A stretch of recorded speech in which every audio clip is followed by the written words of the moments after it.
Good morning, praise the Lord, ઈશ્વરનો આભાર માનતા આવો આજના વચનથી આજના દિવસની પણ શરૂઆત કરીએ. પ્રભુનું વચન કહે છે, તેઓ તેમને કહે છે કે તે દુષ્ટોનો તે પૂરો નાશ કરશે અને એવા બીજા ખેડૂતો કે જેઓ ઋતુએ તેમને ફળ પહોંચાડે તેઓને દ્રાક્ષાવળી તે ઇજારે આપશે. વાતથી લખેલી સુવાર્તા તેનો 21મો અધ્યાય 41મી કલમ 33-41 સુધી વાંચવા પ્રયાસ કરશો. આજનો વિચાર ખ્રિસ્તમાં અતિ પ્રિયવાલા મિત્રો, પ્રભુ ઈસુ ખ્રિસ્તના જીવનદાયક, પ્રેમી અને મધુરા નામમાં આપ સર્વને સવારની પ્રેમભરી સલામ. પ્રભુ દ્રષ્ટાંતોમાં વાત કરી રહ્યા છે અને તેમણે તેઓને એક બીજું દ્રષ્ટાંત કહ્યું. ગઈકાલે પણ આપણે એક દ્રષ્ટાંત જોયું અને આજે પણ એમાંથી જ એક બીજું દ્રષ્ટાંત આપણે જોઈ રહ્યા છીએ. અને એ દ્રષ્ટાંત, જે બીજું દ્રષ્ટાંત તેમણે કહ્યું, જે કલમ 33-41માં આપ્યું છે. ઘરધણીએ દ્રાક્ષાવાળી રોપી, વાડ કરી, દ્રાક્ષા કુંડ ખોદ્યો, બુરજ બનાવ્યો, ખેડૂતોને તે ઇજારે આપી અને પછી તે પરદેશ ગયો. ફળની ઋતુએ ફળ લેવા પોતાના ચાકરોને મોકલ્યા ને ખેડૂતોએ એકને માર્યો, બીજાને મારી નાખ્યો, ત્રીજાને પથ્થરે માર્યો. હવે માલિકે ફરી બીજા ચાકરોને તબક્કાવાર એક પછી એક મોકલ્યા, પણ ખેડૂતોએ પાછું એમ જ કર્યું, એટલે કે એક પછી એક બધાને ખતમ કરી નાખ્યા, મારી નાખ્યા.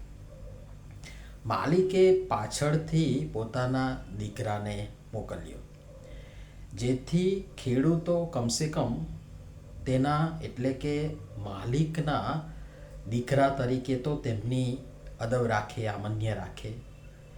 પણ ખેડૂતોએ આ વખતે અંદર મસલત કરીને કહ્યું કે એ તો વારસ છે, ચાલો આપણે તેને મારી નાખીએ.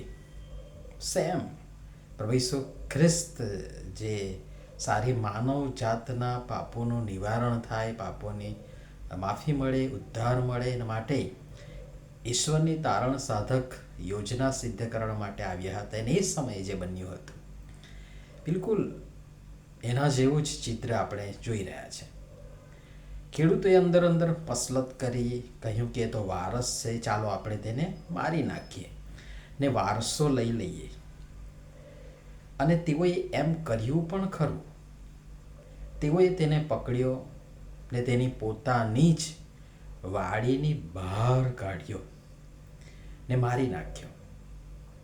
દ્રષ્ટાંત આપ્યા પછી ઈસુ પૂછે છે કે એ માટે જ્યારે દ્રાક્ષાવાળીનો ધણી આવશે ત્યારે એ ખેડૂતોને તે શું કરશે?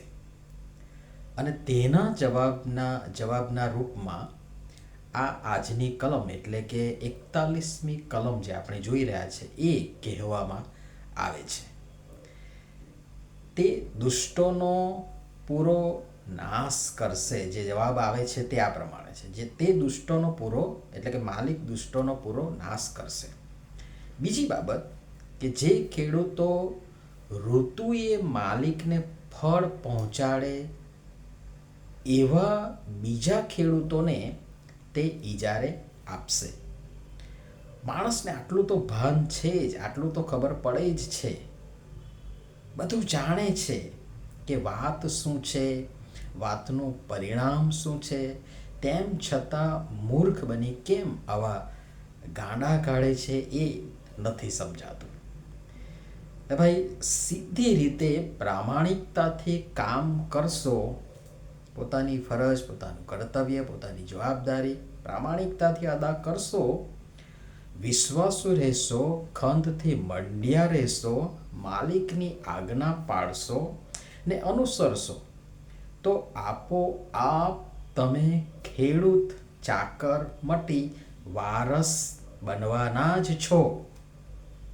પણ આ પણ માણસની દાનત જ પ્રથમથી ખોરી, જે શરૂઆતથી આપણને સ્વભાવે વારસામાં મળી છે, એનું આ બધું પરિણામ કે અસર છે. પાપની એ અસર છે. વાલો સમજીએ, જે ચાકરમાંથી વારસ બનાવવા સક્ષમ છે, તત્પર છે ને તૈયાર છે, અને એનો આનંદ પણ એમને થાય છે.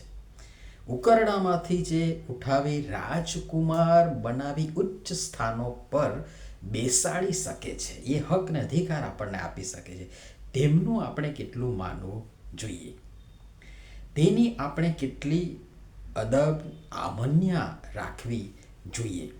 પણ આપણે તો સીધા સડસડાટ તરત જ ચાકરી કર્યા વગર, મહેનત કર્યા વગર, પરિશ્રમ કર્યા વગર, પરસેવો વહેવડાવ્યા વગર, કશું જ કર્યા વગર ચાકર મટી માલિક બની જવું છે, ત્યાં તકલીફ શરૂ થાય છે.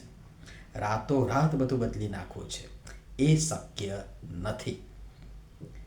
પ્રભુ માલિક, સ્વામી, ઘરધણી વગર, તેમની કૃપા વગર એ શક્ય નથી.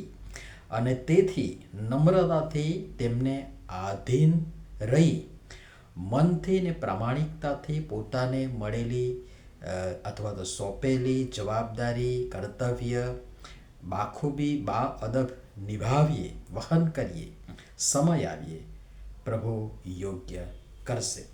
પ્રભુ સમજવા આપણ સર્વની સહાય તથા મદદ કરો. નમીએ પ્રાર્થના કરીએ. પ્રેમાળ પિતા, તમે અમને પસંદ કર્યા છે ને યોગ્ય સમયે તમે જ અમને ઉચિત બાબતો, પદ, સ્થાન વગેરે આપશો. કૃપા કરી અમને ધીરજથી મળેલ જવાબદારીનું પ્રામાણિકતાથી વહન કરવા સહાય તથા મદદ કરો. પ્રભુ ઈસુના નામમાં આમેન. ધન્યવાદ.